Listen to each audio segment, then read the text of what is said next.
Ladies and gentlemen, we are now entering our last session for today. Before we continue, I would like to remind you that you should attend all of the forum sessions and then engage with the speakers through the Q&A and visit the virtual booth to collect all the points in order to win the Amazon gift card. So, do your best. Now we will move on to the final session for today.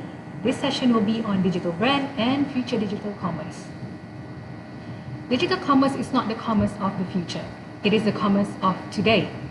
Permanent shifts in consumer behavior and a massive boom in the Malaysian e-commerce sector meant that businesses must adopt digital or risk fading to obscurity. This session discusses the importance of embracing digital commerce as well as the key elements needed to tackle an ever-shifting digital landscape, from e-commerce skills to the core technologies that can help build a strong digital brand. Now, I would like to invite our moderator for this session, Mr. David Choi from MyNick. Would you please join me in welcoming David to the floor? David, you may proceed. Thank you, Izan. Okay, great to be here, and we are on the last topic for the day. And I believe today is going to be a very interesting discussion that we're going to have a presentation by our next speaker.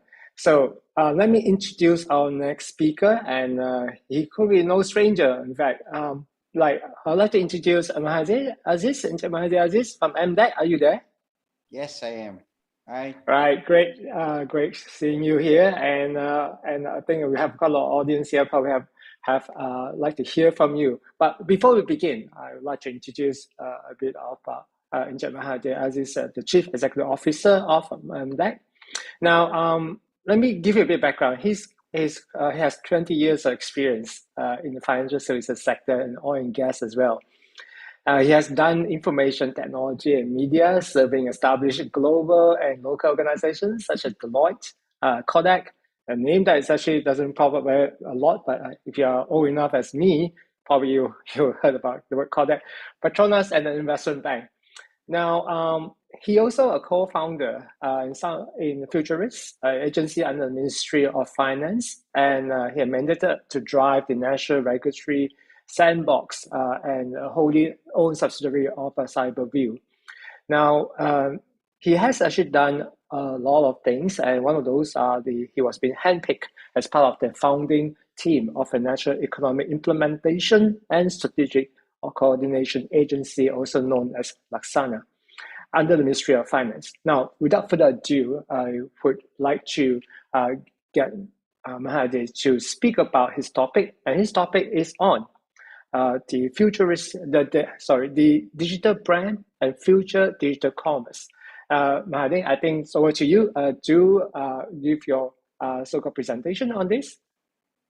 Okay, thank you, David. Bismillahirrahmanirrahim. Assalamualaikum warahmatullahi wabarakatuh. Salam sejahtera and a good day to all of you.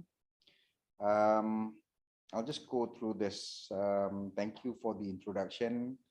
I believe it was John Paul Egon, former CEO of L'Oreal, who said that e-commerce isn't the cherry on the cake, it is the new cake. Digital commerce isn't the commerce of the future, it is the commerce of now. This is predicated by permanent shifts in consumer behavior.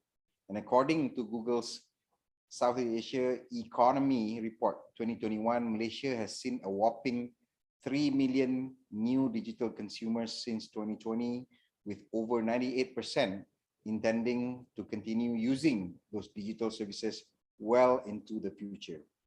The Department of Statistics Malaysia, or DOSM, found that in 2021, e-commerce has surpassed the 1 trillion ringgit Malaysia mark for the first time ever in this country.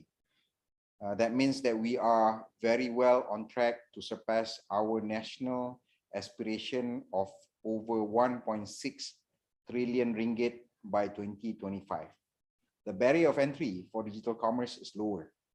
E-marketplaces like Shopee and Lazada are allowing businesses of any sizes to easily sell their products. Social platforms, on the other hand, like Facebook and Instagram, can also double as digital shop fronts for micro, small, and medium enterprises, or MSMEs. It is crucial for businesses to adopt digital commerce to stay relevant and survive. Ladies and gentlemen, this is the present day of digital commerce. What about the future? There is a saying that goes, e-commerce never stands still. It constantly evolves and changes, requiring new skills, new technologies, and new innovations. The future of digital commerce in Malaysia is a thriving one.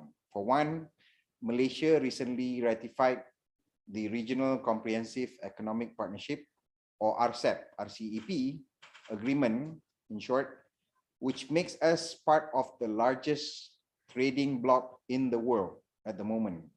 One of the 20 chapters under the RCEP is e-commerce. It aims to promote e-commerce among 15 countries, and it will aim to reduce and remove barriers of trade through RCEP, which means greater harmonization of standards and also regulatory approaches. This January, MDEC announced Malaysia Digital, the initiative to succeed MSC Malaysia, or Multimedia Super Corridor Malaysia, which has been in operation for the past 25 years. Malaysia Digital will drive several catalytic programs and projects that will have significant spillover effects across the digital economy. One of them that I'd like to touch a bit is Malaysia Digital Trade. It sets to provide greater harmonization of standards and regulatory approaches, as well as facilitate trade within and across borders. Digital commerce in Malaysia won't just be local, it will definitely be international as well. Technology is also evolving at a rapid pace. Emerging technologies like Web 3.0, drone tech, blockchain, and the Internet of Things, or IoT, will greatly affect digital commerce. Digital commerce will constantly evolve, and we need to be a step ahead. Distinguished guests, here at Malaysia Digital Economy Corporation, or MDEC, we understand the importance of digital commerce as well as its barriers and challenges. Entrepreneurs and businesses typically face two barriers in the form of skills and technology. MDEC has those programs to address those concerns that we have. One of it is e-Usahawan program, which uses a twofold approach to increase awareness of online entrepreneurship and to provide training in the fundamentals of digital marketing. So far, we have successfully trained more than 400,000 entrepreneurs and students nationwide. Second is MDEC's ability to help local businesses get on board into e-commerce and e-payment through two programs. One is called the Go E-commerce Onboarding, and the other is Shop Malaysia Online. As of October last year, the campaigns through these two programs has successfully onboarded more than 500,000 businesses, generating well over 85 million transactions with a gross market value worth over 4.5 billion ringgit. At the face of emerging technologies and shifting trends, how do we ensure that we can stand apart from the competition? One of the lessons that MDEC imparts is the importance of digital brand. With a strong digital brand, a business in the digital space can add resilience and weather through uncertain circumstances. Ladies and gentlemen, we believe that a core aspect of a digital brand is owning a digital premise. The concept of a digital premise is like that of owning a store, a physical store, that is. Just like how you have a physical premise which can define your business entity, we believe that a digital premise can also define your digital brand. While platforms and e-marketplaces like Facebook and Shopee may make it easier for entrepreneurs to start selling online, they cannot claim to be a digital premise. Having a digital premise is simple. It begins with having your own website. It may sound that simple, but a website basically holds several key benefits. One would be branding. Second would be leads and organic traffic. Third would be credibility. And then the last one, customer service, which would allow you to put relevant information to help inform your customers, leading to better user experience, or UX. But having a website is just the first step towards building a digital premise. It needs to function well. It needs speed, an intuitive user experience, security, and also stability. Here is where a domain name system, or DNS, comes in. The future of digital commerce, as I've laid out earlier, is predicated on new trade opportunities and shifting technological trends. A strong foundation would be needed to weather through these changes. And at the core of a digital brand and a digital premise is DNS itself. It has a few key benefits that is worth noting for any business. One would be performance, where the DNS can help overcome network latency experienced by geographically distributed users. Second would be security, where DNS can help decrease vulnerability to website spoofing and distributed denial of service, or DDoS, attacks. Third would be reliable, where DNS can help guarantee that internet domain queries are consistently and correctly resolved. Fourth would be availability, where the users would be able to reach your business website at any given time through DNS that will make sure that. And last one is on scalability, where your business, as it grows, the DNS can be scaled to manage increased traffic. Ladies and gentlemen, digital commerce can be very intimidating, but you are not alone. We can show you that. Agencies like MDAC and also Mining are dedicated to help Malaysians seize the golden opportunities of digital commerce. At MDAC, we continue to drive e-commerce knowledge and skills via our programs and initiatives. At the same time, Mining, our sister agency, is dedicated to help Malaysians reach out to the world via use of any .my domain names, allowing you as a business owner to represent who you are, what you are, and also where you are located and originated from as far as the business is concerned. We have partners like ICANN to provide the support and aid needed to ensure a stable, secure, and unified global internet. The future of digital commerce is not written in stone. It will continue to evolve in unexpected ways. But with strong foundation built on skills, a solid digital brand, and technologies like DNS, you should be able to fully seize the opportunities of digital commerce in any shape and form. We invite you to take a step into the future of digital commerce together with us. Thank you very much. Assalamualaikum warahmatullahi ta'ala wabarakatuh. Thank you, Adi. That was quite a lot to take in at one go. It's also very interesting from the perspective point of view that how's the view on the digital commerce that actually going to move forward. The branding, and I heard from you, is a key element, and this is something that all of us are looking forward to when we embark on the Web3, the metaverse, the blockchain. I think all these new so-called digital asset or even digital place that people are talking about will eventually be the key element to use the social commerce, the branding, and where it's going to be landed. I think you probably have kids like me. I have 3, and then all of them are into the gaming portion, and a lot of times they are into the metaverse. So, well, to me, it is quite a strange world, but it is a new way of moving forward of how an identity as well as a digital asset and things like that can be actually play a great part. And of course, DNS actually is a key role to glue the whole thing together. Yeah.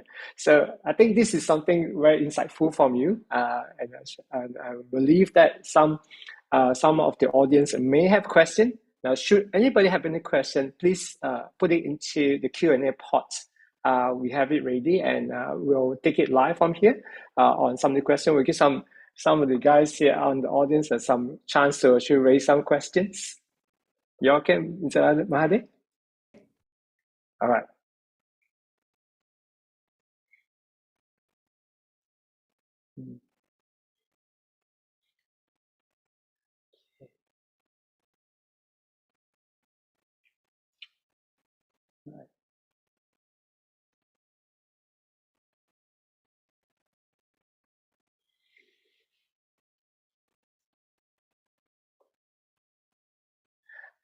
Okay, while waiting for the some question come, I do have one for you, and this is perhaps come from me. Okay, and Okay. okay, so I think you can take a shot at it. All right.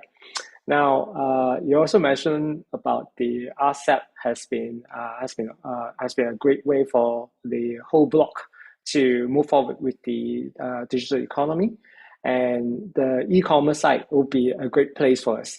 Now, how do you foresee the direction of the digital commerce in the new era of Web3?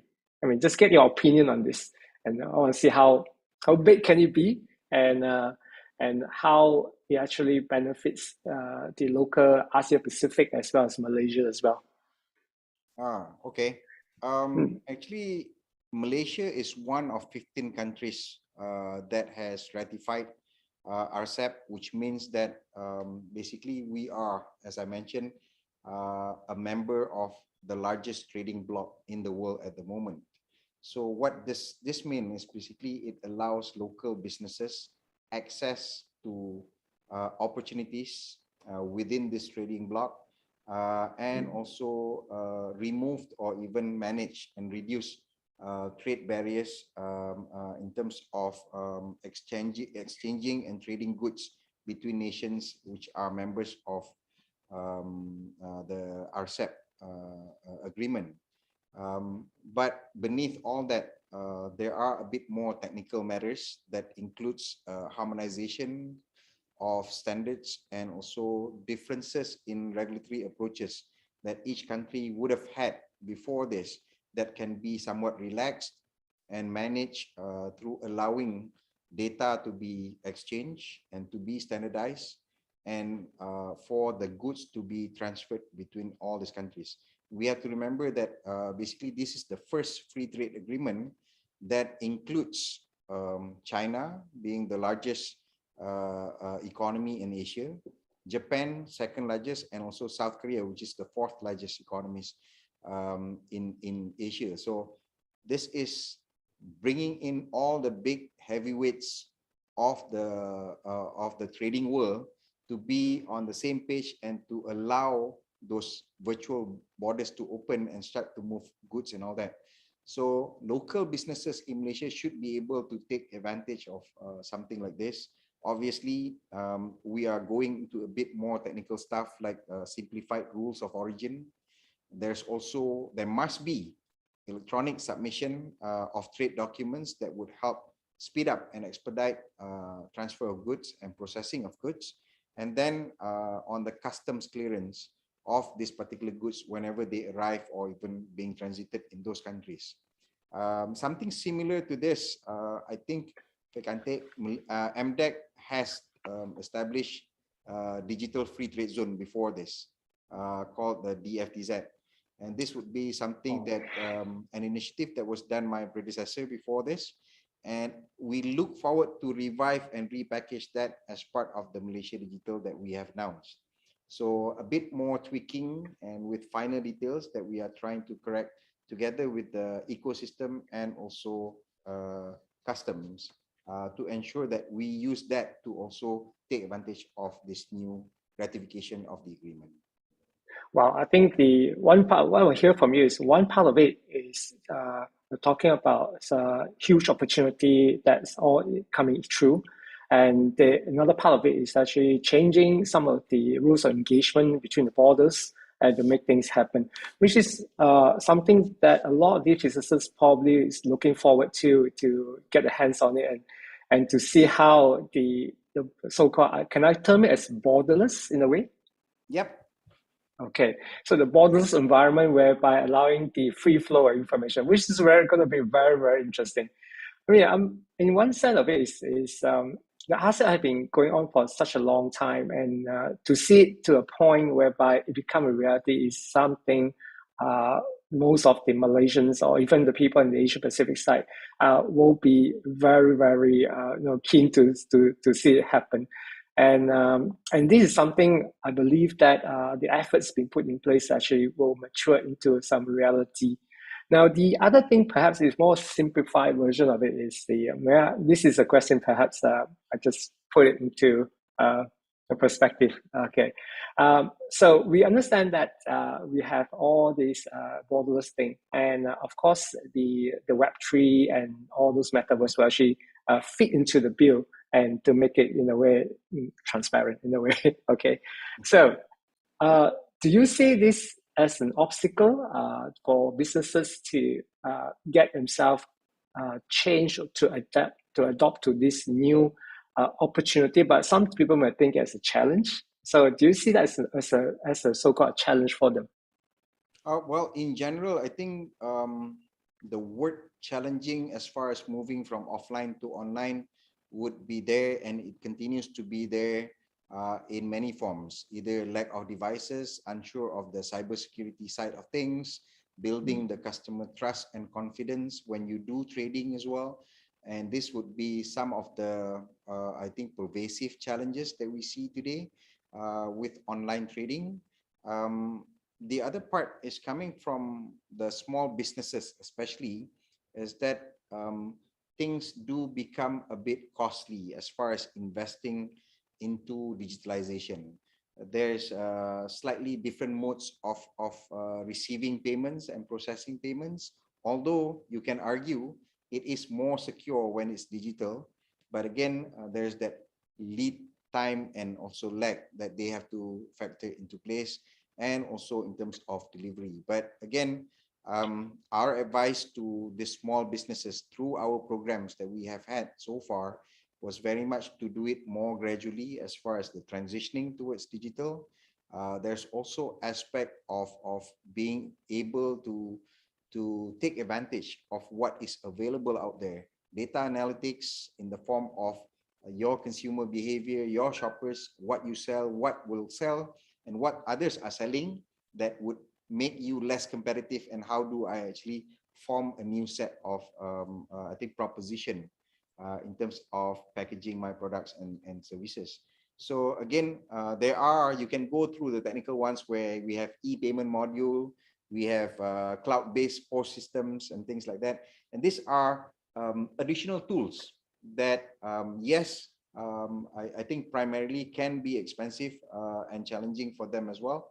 But I think what we have to manage right now and what we have done through our programs is building that confidence and that assurance that moving towards digital, basically in a larger picture, would be beneficial to any business in order for them to thrive even more. One thing that the pandemic has shown us was that digital is the way to go. When we start locking people in, when we start locking businesses out, and we start to actually stop all physical face-to-face interfaces.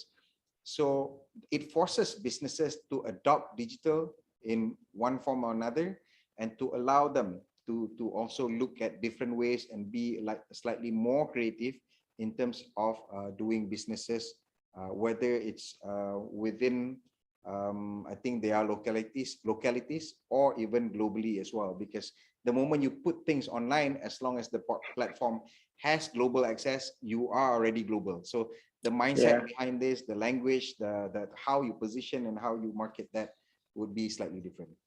Right, I think that's a very good way to put it. Now, while we are talking, we have some questions put up into the Q&A. So let's take the first one first. Okay, we got one question from Nura Muhammad. Her question is based on statistic collected by MDAT, what is the popular trend now between digital commerce and e-commerce? Okay, that's a slightly open. Yeah, slightly open question. Slightly open-ended question. I saw somebody would like to answer this question live. But okay, while that is being answered, let me try to take a step at the second question that I see there. Okay, yeah. All right. The second question here is something about by Bakri Amir Jafar. So, how MDAT encounter the digital divide issues towards future digital commerce? Okay. I think this is something that we have done, I believe throughout the most recent one that we have as far as programs. We mentioned couple of programs through Go eCommerce onboarding and also Shop Malaysia Online. We do have other initiatives like 100 Go Digital, where programs like this would look at building basic literacy of any digital tool and also a digital environment. So it's a nicer way of putting, let's be comfortable with going digital. So you would know and understand the use of digital technologies and also how whenever and whatever that you put online would be visible to most people who can access that. Second part is to try to get this businesses actually online. We started with a more globalized marketplaces, Shopee, Lazada, Facebook, and the likes. And then as we start to build this, we do develop local e-marketplaces as well to be able to grow together with them. There are things that you can sell which is somewhat localized, and you can only find them in the local marketplaces as opposed to the global ones. Third one, I think, is to also show the benefit of being online. So this is basically looking at increasing their income and revenue and how to actually manage that as a whole. So this would form, these three components would form the Saya Digital proposition and program that we have inside MDEC at the moment. So, but that is primarily looking from a point of view of getting businesses online on digital commerce. But the digital divide, as we can understand it, basically cuts across other aspects and other sectors as well. Education is something that came to the limelight and basically was put on a spotlight rather, because we had students that lacked the devices, that lacked good and reliable access to education throughout the pandemic. So the things that we do over there is we work with other agencies, sister agencies like MCMC in Malaysia, to help and provide assistance in the form of devices, assistance in terms of access to better and quality and reliable network for them to be able to experience education just like how they are in classes as they should at those point of view. So again, what I'm trying to say is that while we identify that the digital divide is there and cuts across many sectors, MDEC is not the only agency that is addressing this. The Ministry, Communication and Multimedia Ministry, through all its agencies and other agencies in other ministries are currently working towards that. Yes, we do champion this, but we do collaborate with others as well. Okay, I think that's a very elaborate answer, and I think straight to the point. Now we do have one more question here, and this was raised by Ivan G.S. Lee. His question is about how can you help the OKU or PWD in digital divide? Because he was saying he don't see many OKU discount offered by telcos. Do you want to take it up? Okay, I do have a slightly indirect answer to that. The programs to address or basically addressing digital divide do not stop only at students or businesses. We do advise our partners in this matter in terms of providing certain assistance to OKUs and PWDs. The thing about this is that the one that has the closest touch points with that demographic would be the telcos, as was rightly put in the question. And this is where we encourage and advise and work together with our partners to be able to come up with the right and most suitable products and also services, including the programs to be able to address that special group. Within the Saya Digital program that we have, and we are essentially running the Jelajah or the tour across the country on Saya Digital, this access to these programs are available, whether you can be there and join physically at the centers that we have.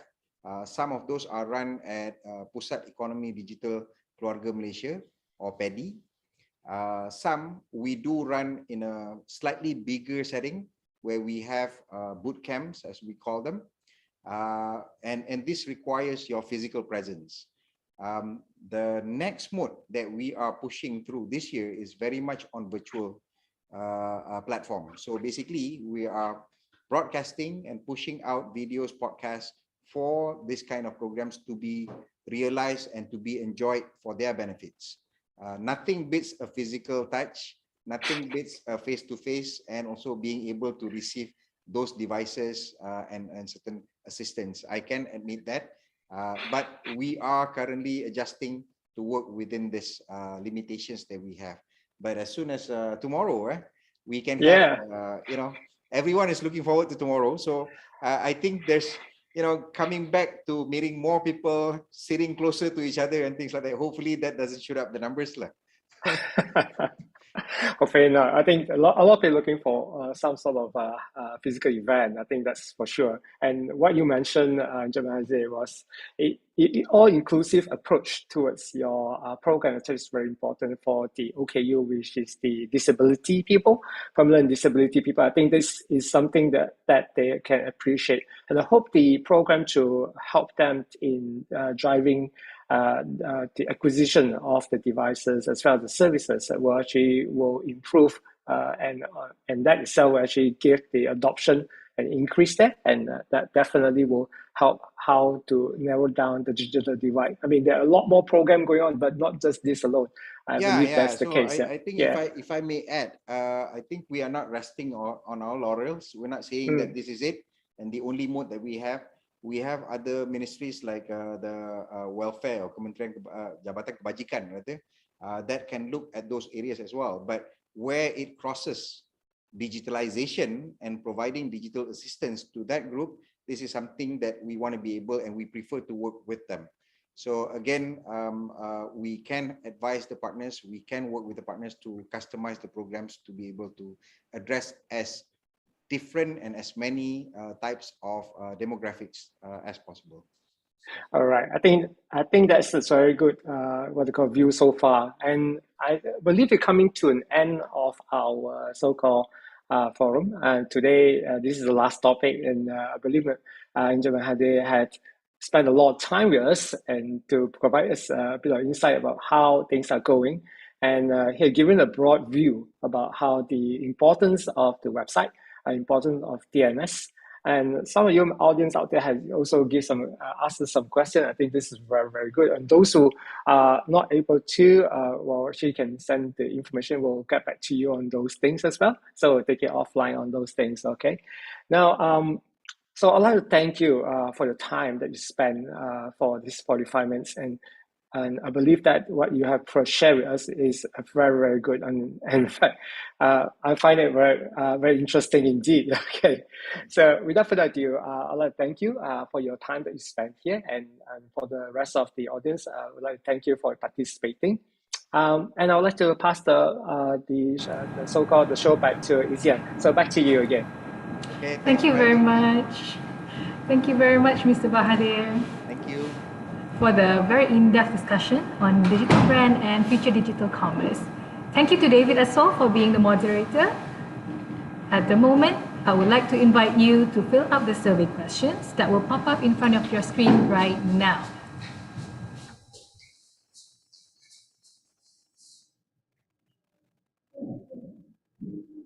Okay, and if you feel like that wasn't enough, you may also share your thoughts in the form that has been provided in the chat box. Now, please don't forget about the Amazon gift card worth 50 USD each that could be yours. For more details, you may visit apecdnsforum.my. I will now pass the floor to Amir to close the ceremony.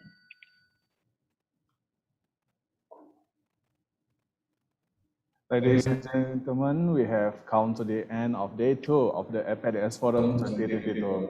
As the MC of the APEC Forum 2022, I would like to apologize for the windiness that arise throughout the event. We'd like to take this opportunity to thank you for joining us today. We also would like to express our deepest gratitude to our sponsor for their support. Not forgotten to the participants, speakers, and moderators, we would like to thank you for your time. Last but not least, to everyone who participate in our gamification, we would like to convey our utmost gratitude to your participation and support. Okay, you are welcome to tune in for tomorrow's session. We will kickstart the forum with the topic Real-Life Perspectives on Regional DNS Abuse in APAC at 10:15 UTC plus 8. For more information about the topics that will be discussed, as well as any information on the speakers for the forum, you may head to apacdnsforum.my. Thank you, and we look forward to seeing you tomorrow. Take care, everyone.